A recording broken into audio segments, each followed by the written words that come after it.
In the space of 7 weeks, Queensland has been transformed. Laws that have not been seen in most Western democracies have been introduced in the so-called war on bikies. The man who penned them, Attorney General Jarrod Bleijie, has been both criticised and applauded in a debate that split the legal fraternity and had civil rights campaigners up in arms. The head of the Independent Crime and Misconduct Commission then weighed in with an article praising the laws. It later emerged he was encouraged to speak out by the government. Mr Bleijie joined me earlier in the studio. Attorney, CMC Commissioner Philip Nace says that the head of the government media unit, Lee Anderson, approached the CMC to ask them to do media interviews about bikies after speaking with you. What did you want the CMC to do? Well, look, I've read a lot about this. I think what the CMC's role really has got to be is telling Queenslanders what the issues are. They're one of the top crime-fighting bodies. It's one of their objectives is to fight crime, pedophile rings, criminal motorcycle gangs, and one of their objectives is, of course, for that. So I think they're quite right and entitled and should be telling Queenslanders what is actually going on behind closed doors at the CMC. Philip Nace described the approach as more like an approach to a department rather than an independent office. Anything sinister in that? Well, no, it's not, because we've got the Independent Police Commissioner as well. Now, you would know, Matt, the Police Commissioner is very media savvy, and the police see their role is to make sure Queenslanders understand the issues of importance in terms of criminals and the operations that the police have. I don't think there's anything different. But there is a law that says, the CMC Act says they must be independent at all times. Oh, indeed, and I think absolutely they are. Was there ever an intention for the CMC to come out like it did and praise the government's laws? Well, the laws that we put in place were effectively requested by the CMC, so they had additional power. They have, for intelligence gathering power now using their star chambers. They were requested by the CMC. In fact, we were quite excited, the Premier and I, when we went down to the CMC weeks ago, many weeks ago. We were briefed by the CMC on the operations, and I've seen a side of the CMC that I'd never seen before. And I think that is great to get that out in the public domain, because they've got some great people working down there, the police officers at the CMC, the operations, the intelligence that they're gathering. And I think for Queenslanders to be better educated, I think it's quite right for the CMC to talk about the laws positively that they requested. They requested the laws, we gave them, the legislature gave them the power, and then they were telling Queenslanders how they were using them. I'm interested in that timeline because the bikie brawl happened on September the 27th, which triggered these laws. On the Monday following it, September the 30th, Cabinet approved the laws. You didn't meet the CMC till October the 3rd. Well, no, we had, you'll remember the Premier was on a trade mission in Japan at the time of the Broadbeach incident, and I think that was the line in the sand. But there had been work being done in my department in relation to toughening laws for the last 18 months. This government's been unapologetic in terms of toughening our law and order agenda. We went to the election with a strong agenda. But the CMC didn't ask you what they wanted until October the 3rd. No, there had been correspondence, though. We had many correspondence over a period of time from the CMC with respect to it. I think what happened, though... That's not what the Premier said. Just on radio on Wednesday, he did say that when you went down there, we asked the head of the CMC and the Assistant Commissioners what changes to the law they would like to see to allow them to go after the criminal gangs in partnership. So the CMC literally made a submission to the AG saying these are the laws they wanted, and guess what? We implemented the things they wanted. Indeed. But you'd already announced everything on the Monday of the Cabinet on September 30 before this meeting even happened. No, that's not entirely right, because the laws that we put into the Parliament, that very week, Cabinet only approved those laws that week of the Parliament. There was certainly... But you put out a press release on September the 30th, so I have it here, which outlines all of your laws. Yes, that was It says gathering in groups, attending specific locations, owning, operating, working in tattoo parlours, promoting or recruiting for their organisation. That's on September the 30th. Yes. And so what exactly did the CMC ask for? Well, that doesn't include this intelligence gathering operations for the CMC. So was that the only thing they asked for? Well, indeed, because that's not what the Premier kind of indicated. Well, what became apparent when we met with the CMC was that they had a legislative prohibition. They had an issue with the legislation that they couldn't bring these people, this Broadbeach incidents, because most of them were charged with a fray, which attracted a 1-year offence. Now, the CMC didn't have the legislative ability to bring those people in for Star Chamber hearings and intelligence gathering. We found that out at the meeting with the CMC. What else, apart from the Star Chamber things, did they ask for?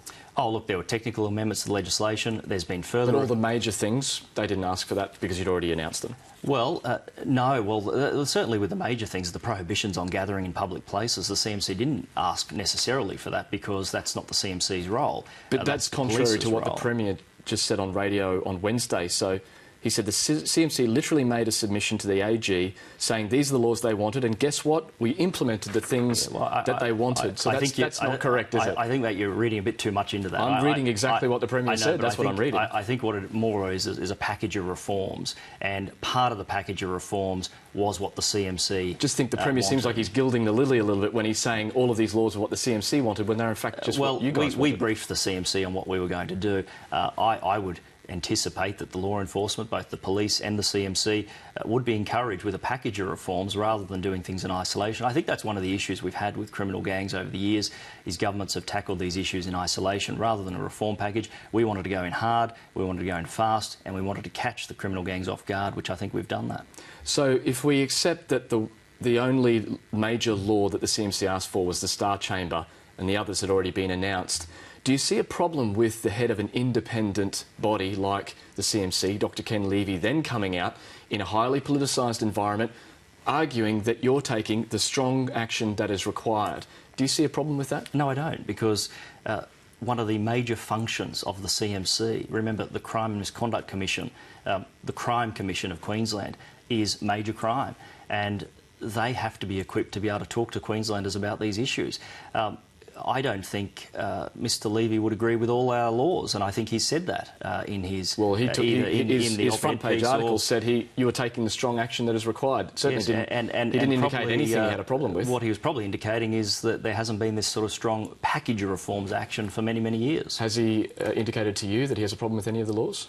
Well, look, I think it's been a healthy debate and democracy we've had in the last 8 weeks with these laws. But has he indicated to you that he has any problem with the laws? Well, he hasn't indicated to me personally that there's any personal objection. Yet you had a meeting on October the 3rd and they made a submission after knowing what happened on September the 30th that you'd already announced. The CMC asked for special powers. We've given them everything they asked for.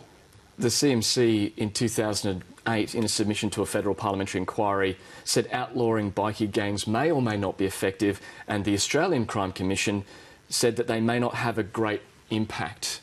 What's the evidence saying that you should have implemented them? What evidence did you rely on? This has been on the national agenda for many, many years. The South Australians were first to outlaw gangs with their legislation, which was overturned by the High Court. New South Wales followed suit, Queensland followed suit. Now other jurisdictions, most jurisdictions have these types of legislation. What we've done is a package of reforms. We're unapologetic. It's tough. It's some of the toughest in the nation. Yes, I understand. You've said that you don't apologise, and it is very tough. But what evidence did you rely upon that this is good policy?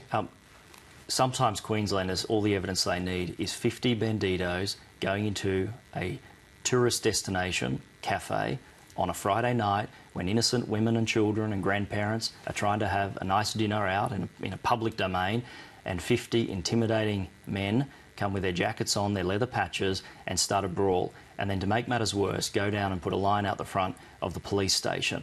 That's enough for Queenslanders.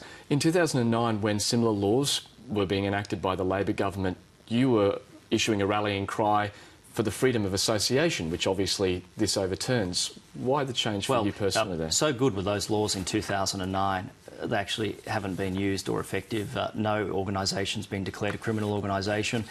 No, except it's only been used once and it's stalled in the Supreme Court. But I'm just talking about your personal opinions here. You were very passionate about the freedom of association. Well, we were in terms of the legislation and the ability for the legislation to work. I didn't think it was going to work at the time. No, but just generally. It's not working. Generally, and the political as well. You said this bill is a knee-jerk reaction and a campaign to appear to be tough on organised crime following the bikie brawl at Sydney Airport. But the difference remarkable parallels there, aren't the difference is these laws that we've passed with these three bills, the Vlad legislation, the Gangs Disruption Bill and the Tattoo Parlours Bill, are actually having groundbreaking effect on the ground. Queenslanders are seeing that work on the ground. But you accept that it runs counter to the freedom of association that you were... No, because those laws... No? No, because those laws were a different draft terminology in terms of who they were capturing. We are very specific who we're going after here. In fact, we have named some of these organisations. We've named them in the legislation. You're saying that these laws don't affect the freedom of association?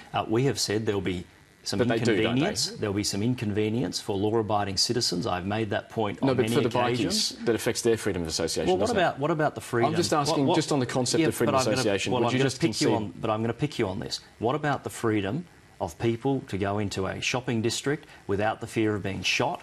What about the young children at the Gold Coast and Broadbeach? What about their rights, their freedoms to go and have a coffee with their grandparents, or tourists to come to Queensland without the fear and intimidation of 50... freedom to enjoy thugs, happiness 50 and thugs, good security is... 50 thugs starting a brawl in the middle of a shopping and tourist district. Oh, I don't debate that people deserve to be safe and secure, but what we're talking about is your argument about freedom of association. I'm simply talking about your own argument in 2009, and I'm trying to investigate why it's so different now, because you're so passionate then. We have seen, since 2009, these criminal gangs come out a lot more from under their rocks. We've seen the public displays. We've had incidents. Remember the shooting at Robina. We've had shootings at the Sunshine Coast into a tattoo parlour in the last couple of years. But the Sydney Airport bikie brawl ended up in someone dying. What I'm saying is we have seen over the last few years these criminal gangs come out of their rocks more so since 2009.